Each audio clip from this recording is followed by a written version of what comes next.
Worst NHL GMs, Lou Lamoriello, New York Islanders. Although Lou Lamoriello is widely considered to be one of the greatest GMs of all time, that reputation is mostly based on what he has done in the past, transforming the New Jersey Devils into a perennial contender. Since the lockout, Lou Lamoriello-built teams haven't been nearly as successful because he hasn't been able to control the paybook like he did pre-lockout. Lou has handed out some outrageous contracts to retain veteran players on the team, and you will see in the next few years, these contracts will cost the New York Islanders. Here are some of the worst moves made by Lou Lamoriello as the GM of the New York Islanders.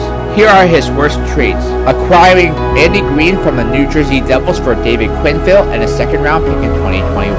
Acquiring J.G. Pageau from the Ottawa Senators for a first-round pick in 2020 and a second-round pick in 2020. Acquiring Alexander Romanov and a fourth-round pick in 2022 from the Montreal Canadiens for a first-round pick in 2022. Trading Nick Leddy to the Detroit Red Wings for Richard Panik and a second-round pick in 2021. Trading Devon Toews to the Colorado Avalanche for a second-round pick in 2021 and a second-round pick in 2022. Trading Andrew Ladd, a second-round pick in 2021, a second-round pick in 2022, and a conditional third-round pick in 2023 to the Arizona Coyotes for nothing. Acquiring Bo Horvat from the Vancouver Canucks for Anthony Beauvillier, Aturati, and a first-round pick in 2023. Here are his draft mistakes. In the 2018 draft, the New York Islanders should not have drafted Bodie Wild over Martin Fehervary, Ruslan Eshkarkov over Kirill Marchenko, Jacob Skarak over Connor Dewar, Jacob Ivanka over Philip Kurashev, and Blake Jenkins over Akira Schmid.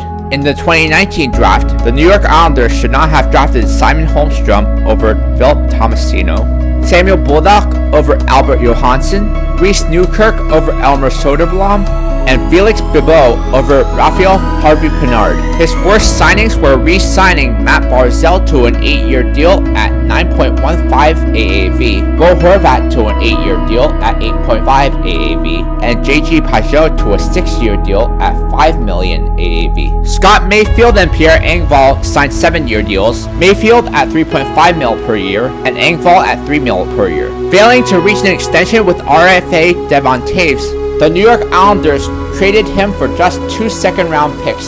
This was arguably Lou's worst trade as New York Islanders GM. Not only was Colorado able to get Devon Toews from the Islanders for a relatively low price, they smartly locked him up to one of the best contracts in the entire NHL. Devon Toews signed a 4-year deal worth $4.1 mil per year, which turned out to be a complete bargain considering he has put up back-to-back 50-plus point seasons. Another bad move Lamoriello made was trading for and then re-signing J.G. Pageau.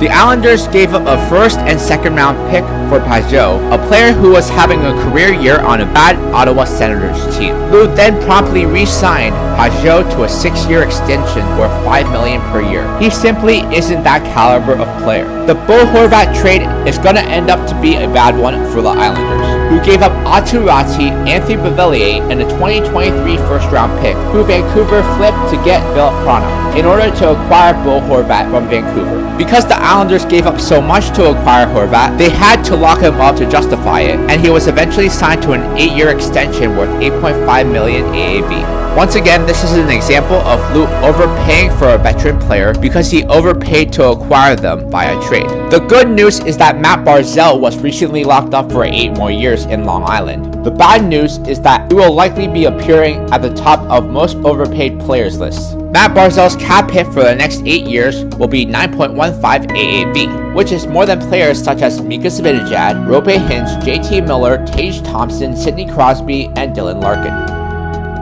It's not that Barzal isn't a good player, it's that his production in the past few years doesn't warrant being paid the same as the other players I just listed. It's not that Scott Mayfield and Pierre Engvall are bad players, they are just both signed to really bad contracts that they will not be able to live up to and will end up costing the Islanders in the long run. Mayfield signed a 7-year deal worth $3.5 million per season, while Engvall signed a 7-year deal worth $3 million per season. Lou Lamoriello is still a revered GM around the NHL, but looking at his transactions the last few years, maybe his tactics are outdated.